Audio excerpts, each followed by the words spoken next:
Olá, meu nome é Luciane Mello, sou psicóloga e coach, especialista em transtornos mentais e ajudo as pessoas a traçarem um planejamento estratégico para realizar os seus sonhos e os seus objetivos, transformá-los em metas realizáveis, conseguindo quebrar aquele ciclo de vício emocional e conseguir mudanças concretas na sua vida, em qualquer área da sua vida.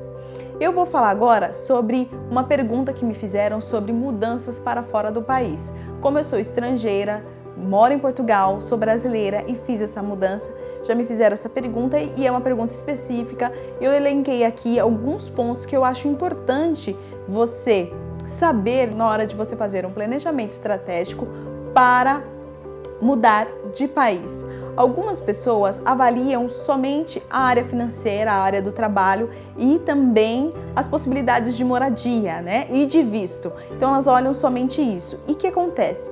As pessoas começam a sofrer muito se elas não olharem para algumas características que eu levantei aqui. É comum ter pessoas com depressão nesse momento que ela vive esse processo de transição ou ela começa a ficar alguns anos fora do país, não tem condições de voltar ou retornar para o seu país. Então eu já atendi alguns estrangeiros que já tiveram sintomas de depressão decorrente a esse processo, esse período que eles vivem aqui. O primeiro item que eu levantei aqui é o item dos valores pessoais. As pessoas não fazem uma avaliação dos seus valores pessoais, ou seja, um autoconhecimento.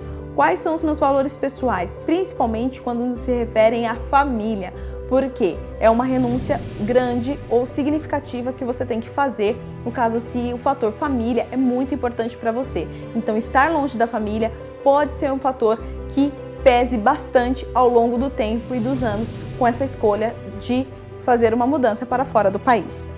A segunda coisa que eu elenquei aqui é a enculturação. As pessoas não fazem uma pesquisa sobre o processo de enculturação e não vêm preparadas para lidar com esse processo de enculturação.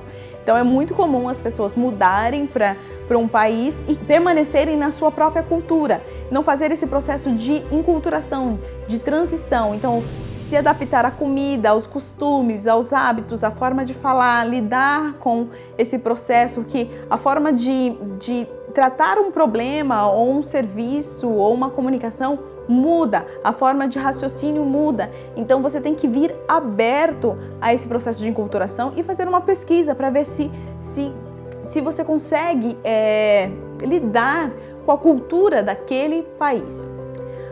A terceira e última característica que eu vou colocar aqui, é claro que tem mais, mas para esse vídeo não ficar longo, eu coloquei as mais importantes que eu percebi, tirando aquelas normais que todo mundo já diz, que é verificar se você tem uma certa resiliência à mudança. Para algumas pessoas não é fácil mudar.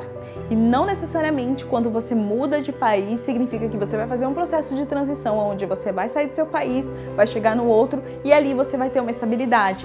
Vai provavelmente ou talvez pode ser que você leve um tempo para conseguir essa estabilidade. Então você vai ter que mudar algumas vezes de emprego, vai ter que mudar de casa, vai ter que mudar de escola, vai ter que mudar os seus filhos de escola, vai ter que mudar de amigos, porque não dá certo naquele grupo, você vai ter que tentar em outro grupo. E tudo isso precisa de tempo e de uma certa resiliência à mudança. Então você tem que vir preparado para esse processo. Existem algumas pessoas que a gente considera na psicologia como um perfil psicológico, um perfil comportamental, que são pessoas mais estáveis, que precisam de uma certa estabilidade para se sentir mais equilibrada e para se sentirem mais tranquilas e emocionalmente e mais seguras. Não conseguem viver muito nessa zona de incertezas e de insegurança. Ou seja, isso pode adoecê-las mais do que uma outra pessoa que já tem uma facilidade para mudar. Por isso, verifique a sua capacidade de resiliência à mudança. Eu vou ficando por aqui. Se você gostou desse vídeo, dá um like, compartilha, porque existem muitas pessoas querendo saber sobre o que eu faço, se eu devo ou não mudar e ir para fora do país. Beijos e até o próximo vídeo.